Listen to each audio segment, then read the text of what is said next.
baik, selamat sore untuk kita semuanya. Di sini saya akan menjelaskan monitoring ruangan kelas di Fakultas Universitas Katolik Sonmas.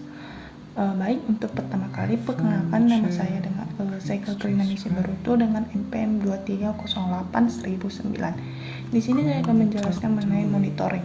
Yang pertama, saya akan menjelaskan mengenai admin, di mana admin terdiri dari sidebar, dashboard, data fakultas, data ruangan, data dosen, data mata kuliah, dan jadwal kuliah, dan serta pengajuan ruangan.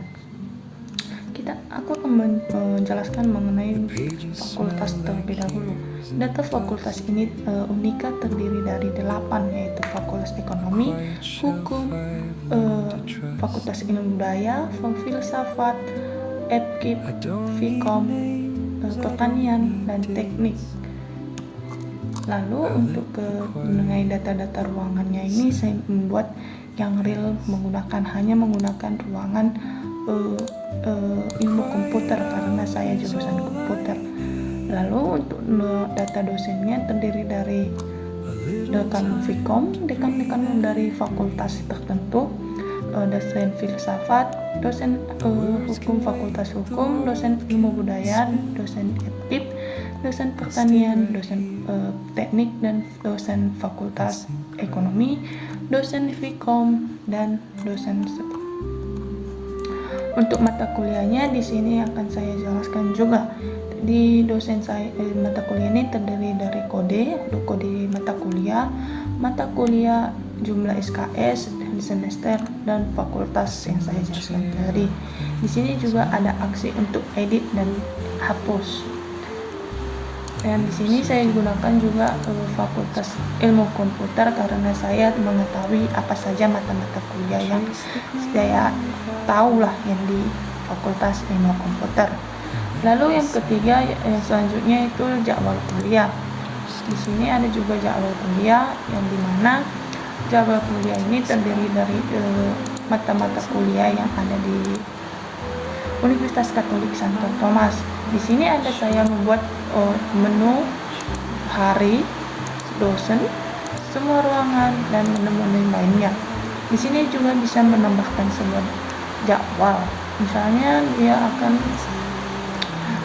masuk di jam tersebut. Misalnya dosen Fakultas Ilmu Budaya, dia masuk di bagian bahasa Inggris, dan dia akan di ruangan Fakultas Budaya, yaitu kode ruangannya itu lantai 1, dan di hari Senin pada jam 8 hingga 10.40. Kita bisa mengedit dan menghapusnya. Lalu untuk pengajuan ruangan. Nah, di sini pengajuan barang ini dijelaskan ketika ketika dosen ingin mengajukan ruangan akan di-ACC oleh admin. Di sini ada approve, ditolak, serta disetujui. Nah, di sini saya akan membuat 2, namun itu akan di lain topik selanjutnya. Di sini akan ada di sini opsinya itu ada nama dosen, keperluannya apa, ruangan, waktu, status, dan aksi. Di sini bisa pending, approve, dan everything bisa.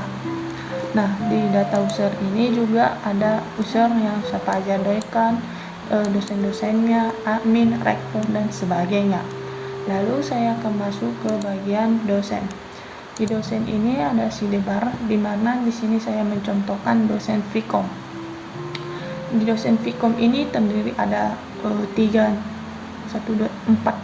ruangan yang kosong, lalu dipakai hanya 1. Nah, selanjutnya sidebar jadwal saya. Di jadwal saya ini kosong karena admin belum menginput jadwal saya. Dengan juga pengajuan ini, saya bisa mengajukan ruangan di mana saya melakukan di sini. Di ruangan berapa kode ruangannya, tanggal penggunaannya, serta jam mulainya dan selesai hingga keperluannya apa di dalam ruangan tersebut. Lalu untuk status pengajuan, di status pengajuan ini berisi nanti pending, approve, dan lain-lainnya yang akan di-ACC oleh admin. Untuk selanjutnya itu ada data ruangan. Di data ruangan ini terdiri dari kode ruangan, kapasitas, lokasi, dan aksi. Di kode ruangan ini akan diinput semua ruangan-ruangan yang ada di Vcom, karena saya mengambil ruangan di Vcom. Untuk data usernya di sini ada foto profil yang pastinya dengan IDN, nomor HP, alamat email, program studi. Selanjutnya mengenai dekan. Di dekan ini juga terdiri dari dashboard dekan Vcom, karena saya mengambil contohnya seperti yang sebelumnya, yaitu dekan Vcom. Di dekan Vcom ini terdiri dari ruangan, ada fotonya, ada statusnya itu kosong dan digunakan. Dosen-dosennya yang pasti saya menginput hanya 2 dosen. Yang selanjutnya itu jadwal yang ada seluruh pada hari, bukan hari sih, lebih ke setiap harinya gitu. Dan di sini ada dosen-dosen pengampunnya, siapa yang masuk di ruangan tersebut dengan status-status ruangan. Ada juga kelasnya, misalnya dia SIA 24, SIB 25, itu akan saya jelas. Nah, di sini dia juga bisa melihat pengajuan ruangan. Nah, di sini dia juga bisa melihat apakah admin menyetujui atau mempending semua yang ada dilakukan oleh dosen-dosen sudah dibaca. Nah, di monitoring juga ada ini juga yang di monitoring ini juga terdiri dari yang kita pakai ruangan mana, yang kosong yang mana. Dan di profil saya juga ada seperti itu, ada dekan, email, ganti foto, password. Nah, untuk kaprodi juga bisa. Di kaprodi ini juga saya ngambil Vcom yang pastinya. Nah, di kaprodi ini tidak berbeda jauh lah dengan dekan, cuma di sini cuman dia kaprodi lebih perbedaannya itu mengenai laporan prodi. Di sini juga bisa opsi ekspor dan melihat apakah total pengajuannya anak TI atau SI berapa, disetujuinya anak TI atau SI, pending dan ditolak. Nah, di sini juga ada opsi profil.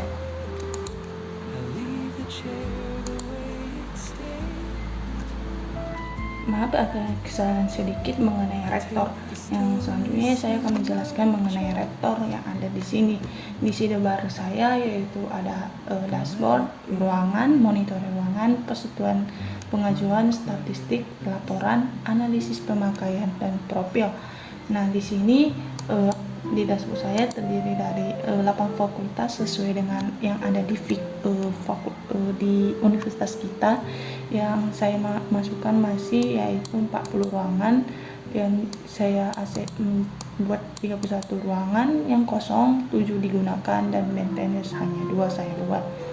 Nah, di monitoring ruangan ini juga dilihat misalnya seperti dosen fakultas filsafat, dia mempunyai waktu di pukul 10 tanggal 10 bulan 7 2027 pada jam 1 hingga jam 4. Saya belum ACC sehingga di sini pending, sehingga rektor tahu apa kejelasan statusnya ini, dia approve atau depending atau maintenance. Di sini juga sama, dan statistik ruangan juga ada yang digunakan berapa persen dipakai, kosong, dan maintenance. Di sini akan dijelaskan dalam persen. Nah, di sini juga ada top kelas yang dipakai paling sering gitu di sini. Lalu untuk laporannya bisa di sini juga ada laporan setiap fakultas, bisa di-install, dicetak tisnya. Lalu analisis penggunaan pemakaian di sini per bulan. Nah, di sini ada rektor dan demikianlah hasil perancangan saya mengenai tugas-tugas saya. Saya ucapkan terima kasih. I'll stay right here.